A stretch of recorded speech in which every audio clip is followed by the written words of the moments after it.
Hello friends, आज हम activity 2 को पढ़ेंगे। तो चलिए हम स्टार्ट करते हैं। Table 4.2 list some common material. Table 4.2 में कुछ कॉमन मटेरियल के नेम दिए गए हैं, लिस्ट दी गई है।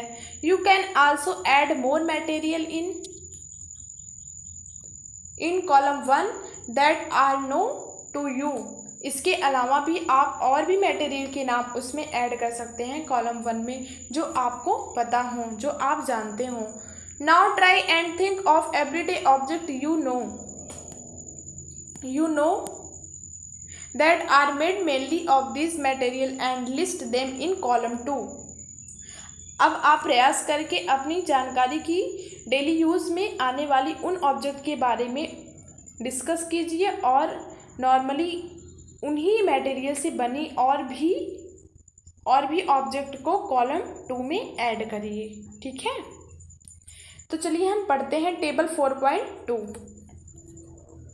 Different type of object that are made from the same material. Different type के ऑब्जेक्ट जो होते हैं वो सेम टाइप के मटेरियल के बने होते हैं, इस टेबल में दिया गया है। तो चलिए हम पढ़ते हैं। कॉलम 1 में है मटेरियल, कॉलम 2 में है object made of this material. इस मटेरियल से बने ऑब्जेक्ट के नेम दिए हैं। यहाँ पे मटेरियल है वुड, इस वुड से बना ऑब्जेक्ट है chair, table, plough, block cart and it's wheel. Paper एक मटेरियल है, इस मटेरियल से बना ऑब्जेक्ट है book, notebooks, newspaper, toys, calendar. तीसरा है मटेरियल लेदर। इस लेदर से बना क्या होता है, शूज़ होता है और भी बहुत सारे ऑब्जेक्ट होते हैं, आप यहाँ पे ऐड कर सकते हैं। प्लास्टिक से बना ऑब्जेक्ट होता है, प्लास्टिक से बना ऑब्जेक्ट जैसे बकेट हो गया, चेयर हो गया, और भी ऑब्जेक्ट होते हैं, आप इसमें ऐड कर लीजिएगा। कॉटन से बना ऑब्जेक्ट क्लॉथेस हो गए, ये सब क्या है, कॉटन से बनते हैं क्लॉथेस। तो चलिए हम आगे बढ़ते हैं। आप इस लिस्ट में और भी नेम ऐड कर सकते हैं, मटेरियल ऐड कर सकते हैं, मटेरियल से बने ऑब्जेक्ट का नेम ऐड कर सकते हैं। तो चलिए हम पढ़ते हैं आगे। What do we find from this table? हमें इस टेबल से क्या पता चलता है। First we grouped object in many different ways. पहले हमने ऑब्जेक्ट को कई तरीके से ग्रुप में रखा। We then found that object around us are made of different material.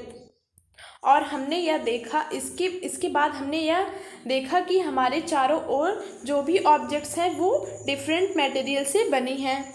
Eight times an object is made of single material. कई बार ऑब्जेक्ट होती हैं, एक ऑब्जेक्ट जो होती हैं वो एक ही मटेरियल से बनी होती हैं। An object could also be made of many material. और कई बार यह देखा गया है कि एक ऑब्जेक्ट कई मटेरियल से बनी होती हैं। And then again one material could be used for making many different object. और कई बार यह देखा गया है कि एक ही मटेरियल से डिफरेंट ऑब्जेक्ट बनाए जाते हैं। What decide which material should be used. आगे बढ़ते हैं। Should be used for making any given object. It seems that we need to know more about different material. यह कैसे निश्चित किया जाता है कि हम किसी भी दी गई ऑब्जेक्ट को बनाने के लिए कौन सा मटेरियल यूज करना चाहिए, ये कैसे हम डिसाइड कर सकते हैं कौन सा मटेरियल हमें यूज करना है। ऐसा लगता है कि it seems that we need to know more about different material. ऐसा लगता है कि हमें अभी भी डिफरेंट मटेरियल के बारे में और भी अधिक जानकारी लेने की ज़रूरत है। ठीक है, चलिए हम जानकारी लेते हैं। प्रॉपर्टीज ऑफ मटेरियल्स को पढ़ते हैं। 4.2 properties of material. Have you ever wondered why a tumbler is not made with a piece of cloth. क्या आप कभी यह जानने का प्रयास किए हैं कि गिलास कपड़े का क्यों नहीं बनाया जाता। Recall our experiment with piece of cloth in chapter 3 and also keep in mind that we generally use a tumbler to keep a liquid. आप लेसन 3 में कपड़े के टुकड़े के साथ जो भी एक्सपेरिमेंट हमने किया था उसे याद करिए और ध्यान में रखिए कि हम गिलास का यूज़ नॉर्मली लिक्विड को रखने के लिए करते हैं।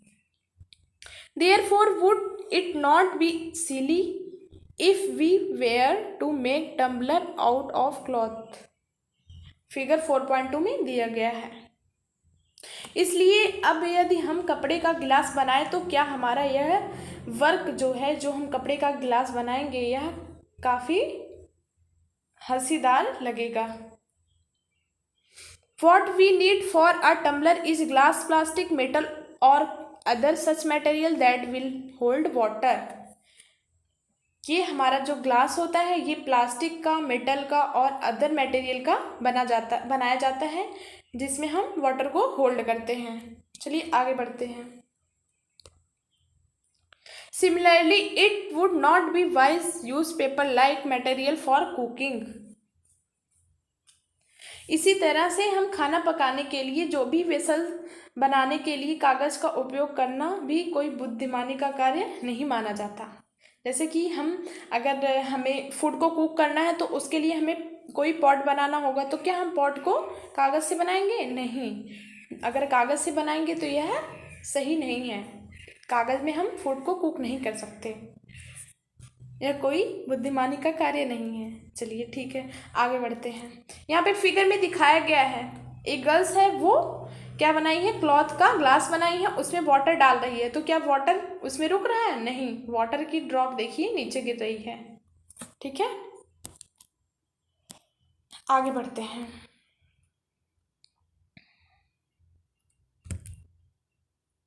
We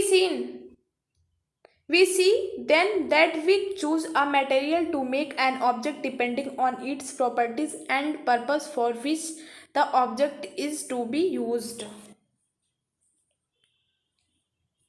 तब हम यह देखते हैं कि हमारे द्वारा जो भी ऑब्जेक्ट बनाने के लिए किसी भी मटेरियल का सिलेक्शन किया जाता है, उस मटेरियल की प्रॉपर्टी तथा उसकी यूज की जाने वाली ऑब्जेक्ट किस पर डिपेंड करता है। ठीक है, जो भी हम मटेरियल यूज करते हैं कोई भी ऑब्जेक्ट बनाने के लिए, उसकी प्रॉपर्टी और उसकी यूज की जाने वाली जो भी उसका पर्पज़ है वो किस पर डिपेंड करता है। ठीक है, चलिए हम देखते हैं। So that are all of the properties of material that would be important for their uses. Some properties are discussed here. अतः हम मटेरियल के वह सब प्रॉपर्टी क्या हैं, जो भी मटेरियल है उसकी प्रॉपर्टी क्या है जो उसके यूज़ के लिए बहुत इम्पॉर्टेंट होते हैं। सम प्रॉपर्टीज़ आर डिस्कस्ड हियर, नीचे कुछ प्रॉपर्टीज़ की हम डिस्कशन करेंगे। ठीक है, चलिए डिस्कस करते हैं प्रॉपर्टीज़ की।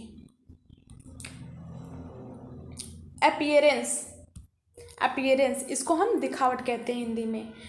चलिए पढ़ते हैं। Material usually look different from each other. Material usually एक दूसरे से बहुत डिफरेंट दिखाई देते हैं। Would looks very different from iron, लकड़ी जो होता है वो आयरन से बहुत ज़्यादा, लोहे से बहुत ज़्यादा डिफरेंट दिखता है। Iron appears different from copper aluminium, iron copper और एल्यूमिनियम से बहुत डिफरेंट दिखता है। At the same time they may be some similarities between iron, copper and aluminium that are not there in wood, लेकिन फिर भी लोहे, तांबे और एल्यूमिनियम में कुछ सिमिलरिटीज़ हो सकती हैं जो कि वुड में नहीं है, जो कि लकड़ी में नहीं है। ठीक है, चलिए हम पढ़ते हैं एक्टिविटी 3 को। Activity 3, collect the some small piece of different material, paper, cardboard, wood, copper wire, aluminium sheet, chalk. Different material जैसे गत्ता, लकड़ी, तांबे का तार, एल्यूमिनियम की शीट और चाक के छोटे छोटे टुकड़े को हम कलेक्ट कीजिए। Do any of this appear सिनी, क्या इनमें से कोई भी मटेरियल आपको चमकीली दिखाई देती है? सेपरेट द सिनी मटेरियल इनटू अ ग्रुप, अगर आपको कोई भी मटेरियल इसमें डिफरेंट दिखाई दे रही है, चमकीली दिखाई दे रही है, तो उसको आप सेपरेट करिए, अलग करके रखिए। Now observe as the teacher cut each material into 2 piece and look at the freshly cut surface. अब जैसे ही आपको टीचर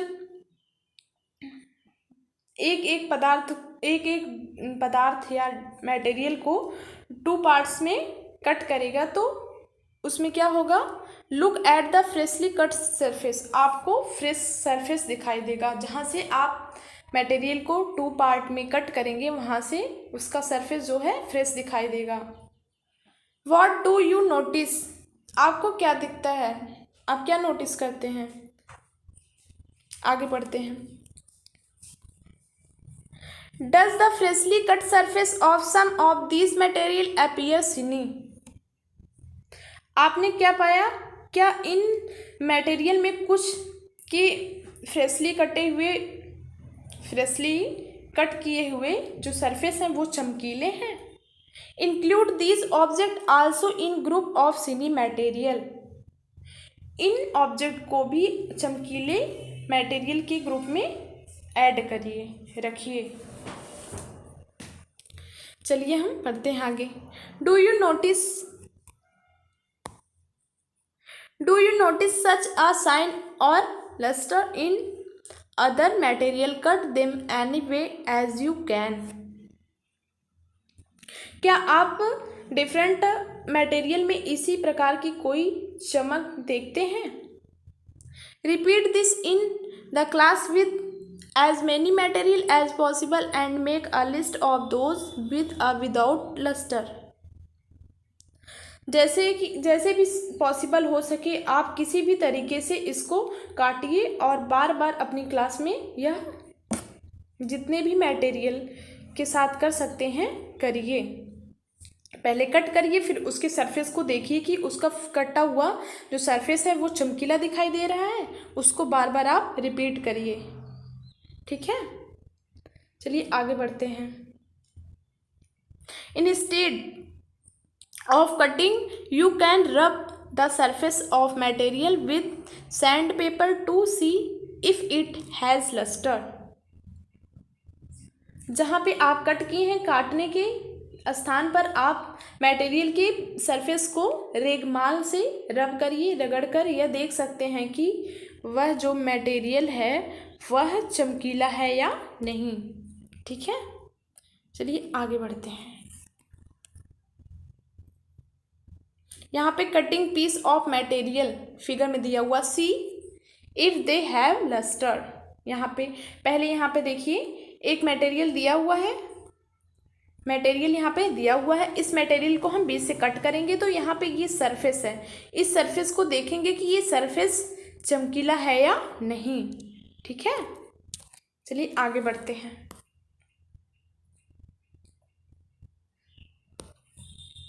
पढ़ते हैं।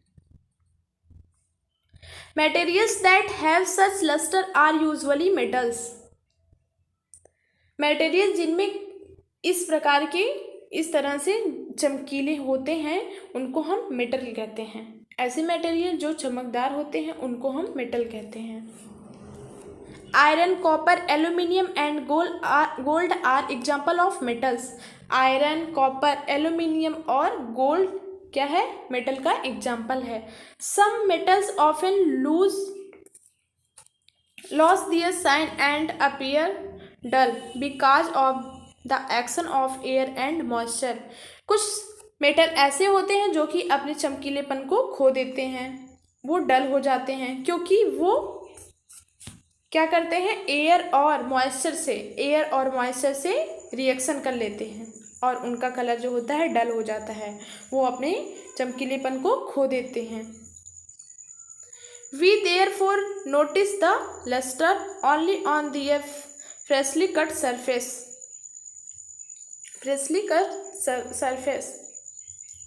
आप उस फ्रेशली कट सरफेस पे नोटिस कीजिए और देखिए कि वह चमकीला है या नहीं। When you visit an iron smith of workshop, आप किसी लोहार या किसी वर्कशॉप पर जाइए Look out for freshly cut surface of metal rods to see if they have luster. आप किसी लोहार की दुकान पे या किसी वर्कशॉप पर जाइए और वहाँ पे किसी रॉड को, किसी मेटल रॉड के कटे हुए सरफेस को देखिए, क्या वह चमकीला है या नहीं। ठीक है, चलिए आगे देखते हैं, पढ़ते हैं। अब है हार्डनेस, हम पढ़ेंगे hardness. When you press different material with your hand, some of them may be hard to compress while other can be easily compressed. जब आप डिफरेंट मटेरियल को अपने हाथों से दबाते हैं तो उनमें से कुछ दब जाता है, कुछ का दब जाता है और कुछ होता है जो कि नहीं दबता है। कुछ मटेरियल होता है जो हाथों से नहीं दबता है और कुछ मटेरियल होता है जो हाथों से दब जाता है। Take a metal key and try to scratch with it. आप कोई भी की लीजिए, चाबी लीजिए। The surface of a piece wood, aluminium, a piece of stone, a nail, a candle, chalk, any other material or object. जब नहीं, आप पहले एक कोई चाबी लीजिए और इसमें लकड़ी या एल्युमिनियम या पत्थर का टुकड़ा या कोई कील, मोमबत्ती, चाक या कोई भी मटेरियल लीजिए और उसके सरफेस पर, की के सरफेस पर खरोच लगाइए, स्क्रैच कीजिए, उस पर खरोच लगाइए। तो क्या आपको दिखता है? You can easily scratch some material while some can not be scratch so easily. कुछ मटेरियल से उस पर स्क्रैच करने पर खरोच, आप कुछ मटेरियल पर आसानी से स्क्रैच कर सकते हैं, खरोच कर सकते हैं, जबकि कुछ और भी मटेरियल पर इतनी आसानी से आप स्क्रैच नहीं कर सकते हैं, इतनी आसानी से खरोच नहीं लग सकता। Material which can be compressed और स्क्रैच ईजली आर, आगे बढ़ते हैं, ईजली आर कॉल्ड सॉफ्ट। वो मटेरियल जिसपे बहुत ही जल्दी से, आसानी से,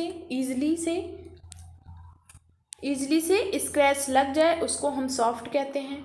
file some other material which are difficult to compress are called hard. और अदर मटेरियल जिसपे बहुत डिफ़िकल्ट से, बहुत ही कठिनाई से उस पर स्क्रैच लगे, खरोच लगे, तो उसको हम हार्ड कहेंगे। ठीक है, फॉर एग्जाम्पल कॉटन और sponge is soft while iron is hard. Soft, cotton और sponge is soft and iron is hard. ये सब एग्जाम्पल हैं। सॉफ्ट का एग्जाम्पल है कॉटन और स्पंज, और हार्ड का एग्जाम्पल है आयरन।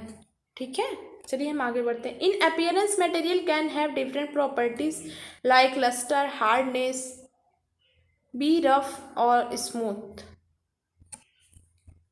ऑफ स्मूथ, दिखावट में मटेरियल में डिफरेंट प्रॉपर्टीज हो सकते हैं, जैसे कि लस्टर, चमकदार, चमकना, शाइन करना, हार्डनेस, कठोरता, रफ और स्मूथ, कोमल या रफ।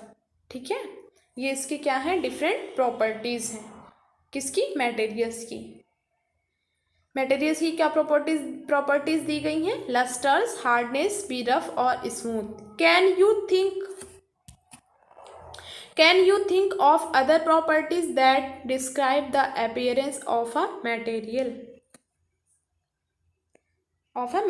क्या आप दूसरे प्रॉपर्टीज के बारे में सोच सकते हैं जो कि मटेरियल की दिखावट का वर्णन करते हैं, दिखावट का डिस्क्राइब करते हैं? ठीक है, चलिए आगे बढ़ते हैं, पढ़ते हैं सॉल्युबल और इनसॉल्युबल।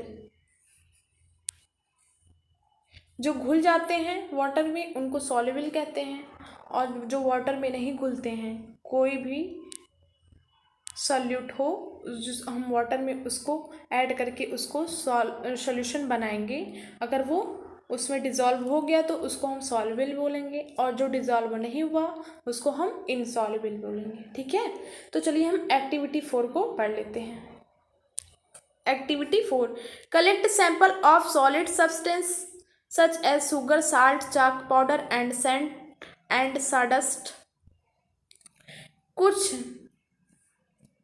कुछ सॉलिड सब्सटेंस आप लीजिए, जैसे कि शुगर हुआ, साल्ट हुआ, चाक पाउडर हुआ, सैंड हुआ, बालू और साडस्ट हुआ। ठीक है, आप इन सब सॉलिड सब्सटेंस को लें। Take 5 glasses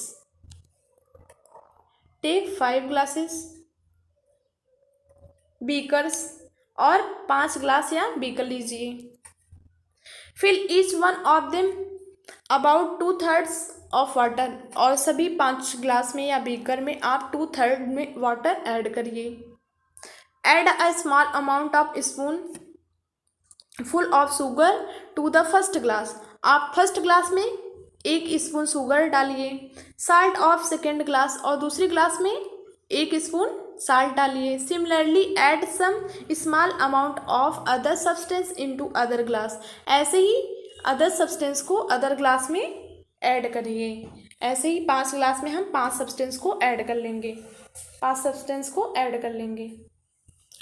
stir the content of each of them with a spoon, और उसको स्पून की हेल्प से हम उसको हिलाएंगे, उसको घोल करेंगे, उसका घोल बनाएंगे।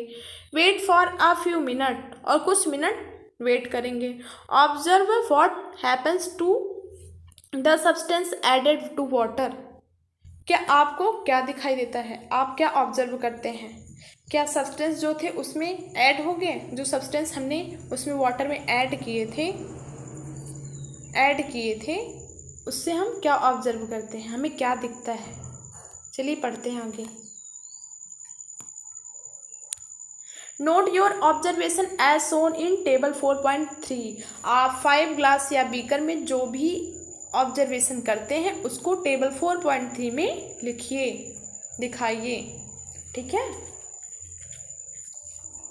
हमने 5 ग्लास लिया था ना, 1 ग्लास में साल्ट, एक ग्लास में शुगर, ऐसे ही 5 ग्लास में अलग अलग सब्सटेंस को ऐड किया था और उसमें वाटर ऐड किया था। ठीक है, what disappear, what does not, mixing different solid materials in water, mixing different solid materials in water, हम वाटर में डिफरेंट मटेरियल्स को ऐड कर दिए हैं, मिक्स कर दिए हैं। ठीक है, इसमें दिखाया जा रहा है कि इसमें डिसअपीयर है और इसमें डिसअपीयर दिखाइए। What disappear, what does not. चलिए आगे पढ़ते हैं हम टेबल 4.3 को। Table 4.3 mixing different solid material in water, different solid material को वाटर में मिक्स करना, वाटर में मिक्स करना। फर्स्ट है सब्सटेंस साल्ट, फर्स्ट सब्सटेंस है साल्ट, और सेकंड है शुगर, और थर्ड है सैंड, फोर्थ है चाक पाउडर, और ये है फिफ्थ है साडस्ट। इन सब चीज़ों को वाटर में ऐड करके मिक्स करिए और आपको जो भी दिखता है इसमें आप फिल करिए। ठीक है।